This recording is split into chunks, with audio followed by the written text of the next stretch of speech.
Good morning guys. तर आज आमचा अचानक भयानक प्लॅन झाला मुंबईला जायचा आणि लगेच 10 वाजता प्लॅन करून 11 वाजता लगेच आम्ही निघालो जायला.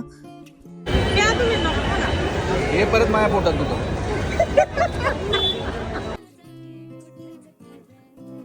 आम्ही जवळपास 1:30-2ला मुंबईला पोचलो आणि मग आम्ही खरं तर गेलेलो होम डेकोरचं सामान आणायला, पण ते तर राहिला साईडला. आम्ही होम डेकोर सोडून बाकी सगळं एक्सप्लोअर केलं आहे, म्हणजे purse, bags, crockery and everything except home डेकोरचं सामान. देन आम्ही 2 टीम केल्या. मम्मी, ताई आणि पप्पा गेले होम डेकोरचं सामान घ्यायला आणि मी खरं सांगते खूप मस्त मस्त प्रोडक्ट्स होते आणि मी आणि जितू गेलो इलेक्ट्रॉनिक्स मार्केटमध्ये. त्याला काहीतरी काम होतं. 3 वाजले आणि मग आम्ही गेलो बाबा फालोद्याला. हॅलो पब्लिक, आता मी खातोय.